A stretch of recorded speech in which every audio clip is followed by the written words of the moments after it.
ഇന്ന് നമ്മൾ ചെയ്യാൻ പോണത് കൈപ്പയ്ക്ക ഫ്രൈ ആണ് കേട്ടോ. അപ്പോൾ കൈപ്പയ്ക്ക അരിയണതിന് മുമ്പായിട്ട് നന്നായിട്ട് കഴുകിയെടുക്കുക. അത് നല്ല ഒരു ബ്രഷ് വെച്ചിട്ട് അതിൻ്റെ ഇടയിലൊക്കെ കഴുകിയിട്ടുണ്ടെങ്കിൽ വേഗം തന്നെ ക്ലീൻ ആവും കൈപ്പയ്ക്ക. പിന്നെ അരിഞ്ഞതിന് ശേഷം കഴുകാൻ നിൽക്കണ്ട.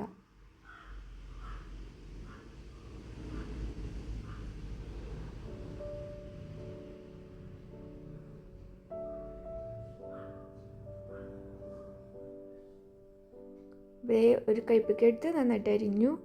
അതിന് ശേഷം അതിൽ ഒരു 3/4 ടീസ്പൂണോളം ഉപ്പിട്ടിട്ട് എല്ലാ ഭാഗത്തും എത്തുന്ന തരത്തിൽ മിക്സ് ചെയ്ത് വെക്കുക.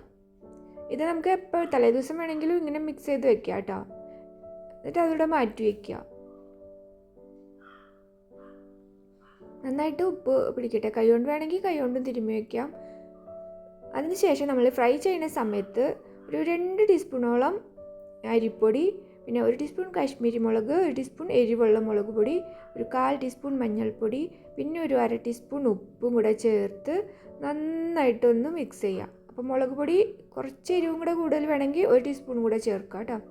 ഇത് നന്നായിട്ട് ഇങ്ങനെ മിക്സ് ചെയ്യുക. അപ്പോൾ അതിൽ കുറച്ച് വെള്ളമുണ്ട്, അത് ഈ അരിപ്പൊടി നനയും. അതുകൊണ്ട് നന്നായിട്ട് ഇങ്ങനെ പിഴിഞ്ഞ് കൈ കൊണ്ട് ഇങ്ങനെ ഞെക്കി ഇങ്ങനെ ആക്കിക്കോളൂ കേട്ടോ. അപ്പോഴാണ് പൊടിയിൽ നല്ല വെള്ളമൊക്കെ ആവുക. ഇനി അഥവാ വെള്ളം കുറവാന്ന് തോന്നുകയാണെങ്കിൽ ഒന്ന് തെളിച്ച് കൊടുക്കുക, കുറച്ച് വെള്ളം. കാരണം ഈ പൊടികളൊക്കെ അതിൽ കോട്ട് ചെയ്ത് വെക്കണം. ഇനി നമ്മളിത് എടുത്ത് വയ്ക്കേണ്ട, അപ്പം തന്നെ നമ്മളിത് വറുത്തെടുക്കാം. അപ്പം അതിനായിട്ട് എണ്ണ ഒഴിച്ചു. ഇത് റൈസ് ബ്രാൻ ഓയിലാണ് കേട്ടോ. എണ്ണ നന്നായിട്ട് ചൂടാകുമ്പോൾ ഹൈ ഫ്ലെയിമിനേക്കാളും കുറച്ചൊന്ന് കുറച്ചാൽ മതി കേട്ടോ. ചെറിയ ബർണറാണെങ്കിൽ ഫുൾ ഫ്ലെയിമിൽ തന്നെ വയ്ക്കുക. അങ്ങനെ ആദ്യത്തെ 1 മിനിറ്റ് അനക്കാണ്ട് വയ്ക്കുക. പിന്നെ കുറച്ച് നേരം കഴിയുമ്പോൾ ഇങ്ങനെ തിരിച്ചും മറിച്ചും ഒന്ന് പതുക്കനെ ഇളക്കി കൊടുക്കുക. ഇതിൻ്റെ പദം ഇങ്ങനെ നിൽക്കില്ലേ കേട്ടോ. പദം ഇങ്ങനെ നിന്ന് കഴിയുമ്പോൾ ഇത് ഫ്രൈ ആയി എന്നാണ് അതിനർത്ഥം. അപ്പോൾ നമ്മളത് കോരി മാറ്റുക. ഇത്രയ്ക്കുള്ള വേഗം കഴിയും കേട്ടോ. 5 മിനിറ്റിനുള്ളിൽ തന്നെ ഇതിങ്ങനെ ആവും. പിന്നെ ഹൈ ഫ്ലെയിമിൽ തന്നെ വെച്ചാൽ മതി. വലിയ ബർണറാണെങ്കിൽ കുറച്ചൊന്ന് കുറച്ച് വയ്ക്കുക. അത് കഴിഞ്ഞ് നമ്മളിങ്ങനെ ഇത് നല്ല ക്രിസ്പി ആയിട്ടിരിക്കും.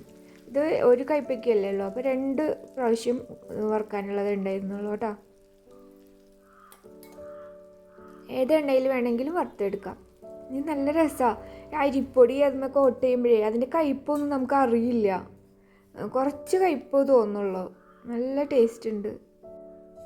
അപ്പോൾ മുളക് പൊടി കൂടുതൽ ആവശ്യമുള്ളവർക്ക് 1 ടീസ്പൂണും കൂടെ ആവാം കേട്ടോ. അതിലും കൂടുതൽ ഇടണ്ട, അതാണ് പാകം. അപ്പോൾ ഈ ഫ്രൈ ഇഷ്ടപ്പെട്ടെങ്കിൽ ഒന്ന് ചെയ്ത് നോക്കുക. പിന്നെ വീഡിയോ ഇഷ്ടപ്പെട്ടെങ്കിൽ ലൈക്ക് ചെയ്യുക, കമൻറ്റ് ചെയ്യുക, സബ്സ്ക്രൈബ് ചെയ്യുക. ഇനി അടുത്തൊരു വീഡിയോയിൽ ഒരു സിമ്പിൾ റെസിപ്പി ആയിട്ട് നമുക്ക് വീണ്ടും കാണാം. അതിലേക്ക് എല്ലാവരും സന്തോഷമായിട്ടിരിക്കുക. ബൈ.